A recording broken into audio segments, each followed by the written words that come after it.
Welcome to the channel, guys, and today we've got this Maverick Quantum Flux XT in for review. And I've just bought this. It's been sat here for 3 days and waited patiently to get this out. So let's get out the box and see what we've got. So there is the truck, there is the transmitter. Let's see what else we've got. So what else have we got on here? Just gonna open it. Just a little manual. Well, first off, guys, this thing looks real nice. It looks mean. It's got a real nice paint scheme. First impressions, this thing looks ace. So this is the standard issue Maverick transmitter, and it comes with the trims on the side here. So trim for your throttle, trim for your steering, and that's your dual rate for your steering as well. And down here, I don't even know what these two do. I'll have to investigate. Now, the first thing I want to talk about with this truck is the size of it, because this is the Maverick Quantum Plus, which means plus sized. So I think this is actually a really good size. This is my FTX Carnage NT, which is a 10th scale, and this is the Maverick, which is a 10th plus scale. So it's just a little bit bigger than a 10th. So you can see, I can't really get a good angle here. When you look for a starter, the wheelbase is considerably longer. And then width-wise, it's a bit wider as well. And I think this is going to be more stable than a 10th scale, but it's not as big as an 8th scale. So as you can see, here is the Maverick, and here's my Team Corolli Kronos. Now, the problem I've got with the Kronos and other 8th scale cars is they're just too bloody big. So if you've got a few of these, you've got to have some decent space to put them, and also you need a decent sized car boot to take a few out, whereas the 10th scales, much easier to store, much easier to move around. And this Quantum kind of fits almost in the middle of the two. So like I say, so I like the size of this. I think it's a good size. Right, let's talk money. This, when it was first released, came out at about £270, I think it was. And then it came down to about £250 last year. And then recently it's gone down to £199, which is such a bargain.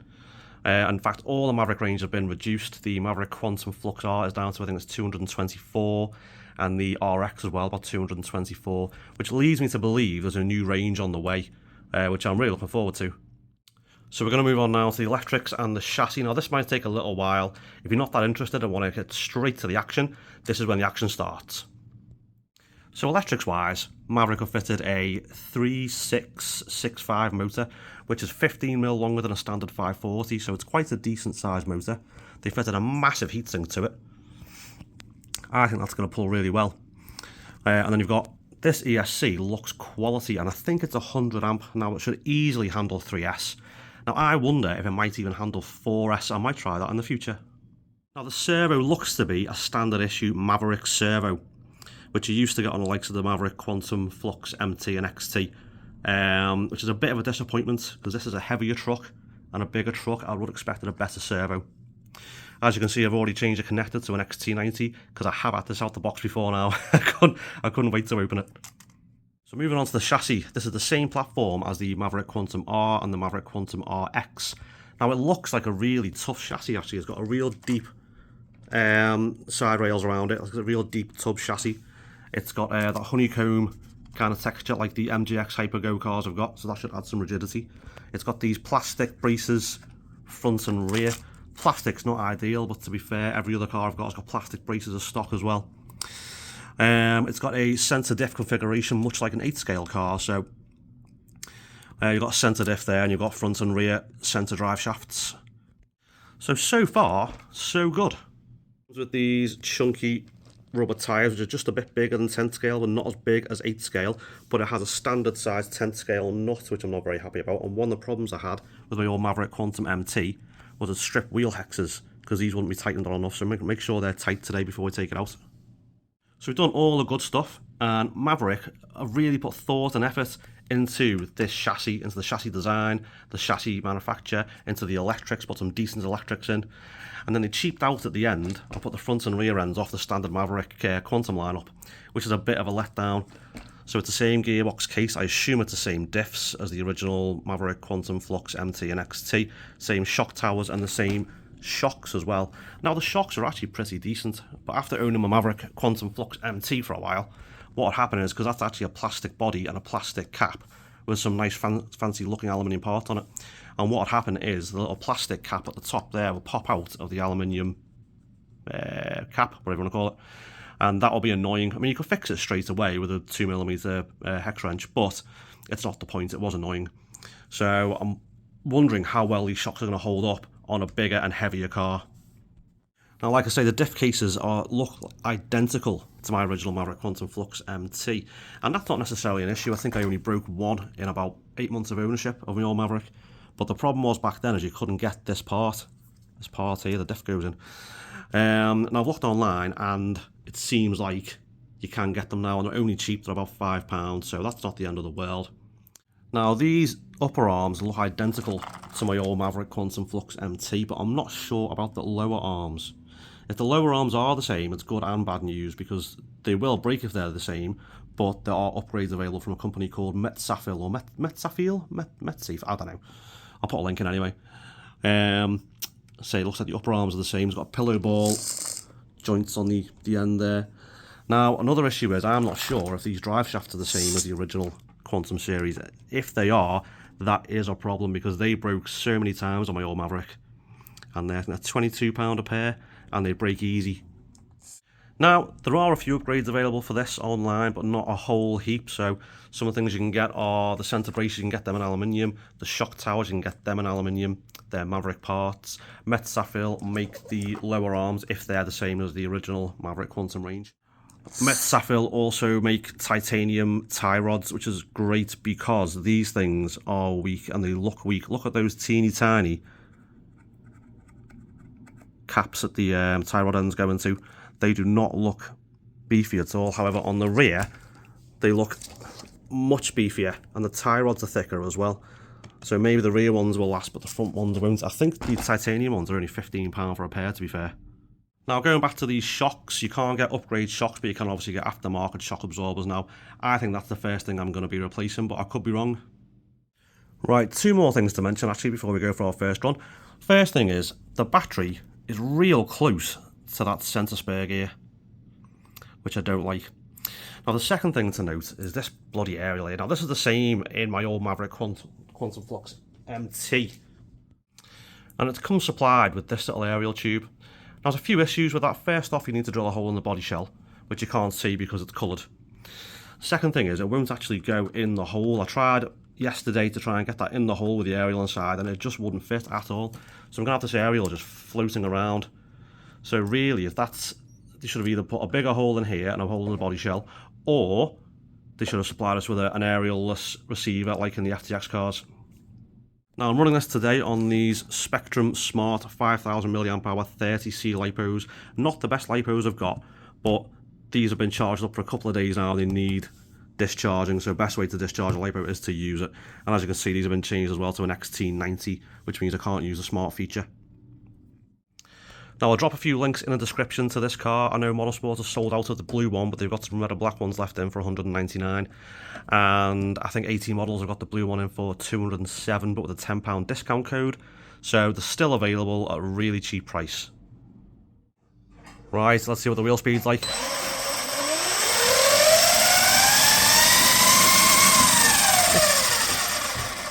Well, that was half throttle. It was about to fall off the stand, so we'll let's just take it outside now.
Well, that did not handle like a £199 RC car. That felt like something much more expensive to me. I'm actually really impressed with this thing. Speed-wise, you know, it could have been a little bit quicker, but I was only running it on a 30C LiPo today, and also it was slippy out there today, and I think these front tyres are expanding, much like what happened in my old Corolli Kronos when I first got it. So I'm going to fit some thicker oil, and then go out with it again in probably a week, maybe 2 weeks' time. Find a surface with less mud, a bit more traction. I'll see if I go a bit quicker, but I do feel in the future I'll be upgrading the pinion to something a little bit bigger, probably only about 2 teeth bigger than stock. Now I'm going to clean it up, and I'm going to take the shell off and see if there is actually any damage. It doesn't appear to be. It was driving fine until the battery died. That's right, I managed to run a full 3S LiPo pack through this, and it was still driving fine. So I'm just going to clean it up real quick. Right, so first things first, let's have a look at the body shell. Now bear in mind, I managed to land this on the wheels about 90–95% of the time, because it's so easy to drive in the air, I found, really easy to control. So there shouldn't be much damage on the body shell, and there really isn't. There's no cracking that I can see. There's a bit of scuffing on the roof. Still a bit of dirt on there, even though I've just cleaned it. Never mind. The only other thing to note really would be a little bit of paint's come off the inside there. But that's it. You know, the body shell's held up really well. Now again, bearing in mind that I did land almost all my jumps on the wheels, there shouldn't be a lot of damage. And yeah, I mean, I can't see anything. All the arms are fine, shocks are fine, chassis is fine, arms are fine, shocks are fine, wheels and tyres are fine. We've got any bendage in the back here, maybe? Can't really tell, can you?